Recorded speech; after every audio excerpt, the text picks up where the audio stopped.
या देवी सर्वभूतेषु शैलपुत्री रूपेण संस्थिता नमस्तस्यै नमस्तस्यै नमस्तस्यै नमो नमः। जय माता की शारदीय नवरात्रि की आप सभी को हार्दिक शुभकामनाएं। व्रत भक्ति ज्ञान में आपका स्वागत है। आज की इस वीडियो में हम सुनाएंगे माता शैलपुत्री की कथा। अगर आप चैनल पर नए हैं तो चैनल को सब्सक्राइब करें। नवरात्रि के 9 दिन माँ दुर्गा के 9 स्वरूपों की पूजा की जाती है। माँ दुर्गा अपने पहले स्वरूप में शैलपुत्री के नाम से जानी जाती है। पर्वतराज हिमालय के यहाँ पुत्री के रूप में उत्पन्न होने के कारण इनका नाम शैलपुत्री पड़ा था। विषव स्थिता इन माताजी के दाहिने हाथ में त्रिशूल और बाएं हाथ में कमल पुष्प सुशोभित है। यही नवदुर्गाओं में प्रथम दुर्गा है। अपने पूर्व जन्म में यह प्रजापति दक्ष की कन्या के रूप में उत्पन्न हुई थी। तब इनका नाम सती था। इनका विवाह भगवान शंकर जी से हुआ था। एक बार प्रजापति दक्ष ने एक बहुत बड़ा यज्ञ किया। इसमें उन्होंने सारे देवताओं को अपना अपना यज्ञ भाग प्राप्त करने के लिए निमंत्रित किया, किंतु शंकर जी को उन्होंने इस यज्ञ में निमंत्रित नहीं किया। सती ने जब सुना कि हमारे पिता एक अत्यंत विशाल यज्ञ का अनुष्ठान कर रहे हैं, तब वहां जाने के लिए उनका मन विकल हो उठा। अपनी यह इच्छा उन्होंने शंकर जी को बताई। सारी बातों पर विचार करने के बाद उन्होंने कहा, प्रजापति दक्ष किसी कारणवश हमसे रुष्ट है। अपने यज्ञ में उन्होंने सारे देवताओं को निमंत्रित किया है। उनके यज्ञ भाग भी उन्हें समर्पित किए हैं, किंतु हमें जानबूझकर नहीं बुलाया है, कोई सूचना तक भी नहीं भेजी है। ऐसी स्थिति में तुम्हारा वहां जाना किसी प्रकार भी श्रेयस्कर नहीं होगा। शंकर जी के इस उपदेश से सती का प्रबोध नहीं हुआ।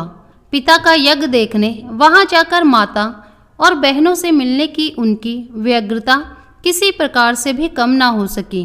उनका प्रबल आग्रह देखकर भगवान शंकर जी ने उन्हें वहां जाने की अनुमति दे दी। सती ने पिता के घर पहुंचकर देखा कि कोई भी उनसे आदर और प्रेम के साथ बातचीत नहीं कर रहा है। सारे लोग मुंह फेरे हुए हैं। केवल उनकी माता ने स्नेह से उन्हें गले लगाया। बहनों की बातों में व्यंग और उपहास के भाव भरे हुए थे। परिजनों के इस व्यवहार से उनके मन को बहुत कलेश पहुंचा। उन्होंने यह भी देखा कि वहां चतुर्दिक भगवान शंकर जी के प्रति तिरस्कार का भाव भरा हुआ है। दक्ष ने उनके प्रति कुछ अपमानजनक वचन भी कहे। यह सब देखकर सती का हृदय क्षोभ, गलानी और क्रोध से संतप्त हो उठा। उन्होंने सोचा, भगवान शंकर जी की बात ना मानकर यहाँ आकर मैंने बहुत बड़ी गलती की है। वह अपने पति भगवान शंकर के इस अपमान को सह न सकी। उन्होंने अपने उस रूप को तत्क्षण वही योगाग्नि द्वारा जलाकर भस्म कर दिया।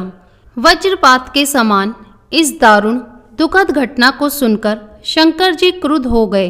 शंकर जी ने क्रुद्ध हो अपने गणकों को भेजकर दक्ष के यहाँ उस यज्ञ का पूर्णतः विध्वंस करा दिया। सती ने योग अग्नि द्वारा अपने शरीर को भस्म करके अगले जन्म में शैलराज हिमालय की पुत्री के रूप में जन्म लिया। इस बार वह शैलपुत्री नाम से विख्यात हुई।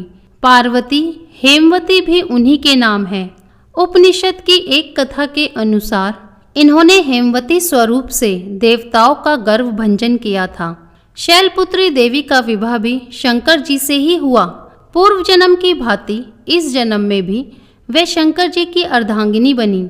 नव दुर्गाओं में प्रथम शैलपुत्री दुर्गा का महत्व और शक्तियाँ अनंत हैं। नवरात्र पूजन में प्रथम दिवस इन्हीं की पूजा और उपासना की जाती है। इस प्रथम दिन की उपासना में योगी अपने मन को मूलाधार चक्र में स्थित करते हैं। यहीं से उनकी योग साधना का प्रारंभ होता है। तो प्रेम से बोलिए माँ शैलपुत्री की जय, दुर्गा माता की जय। अगर वीडियो पसंद आई हो तो लाइक शेयर करें और कमेंट बॉक्स में जय माता की लिखें। चैनल को सब्सक्राइब करना ना भूलें। जय माता की।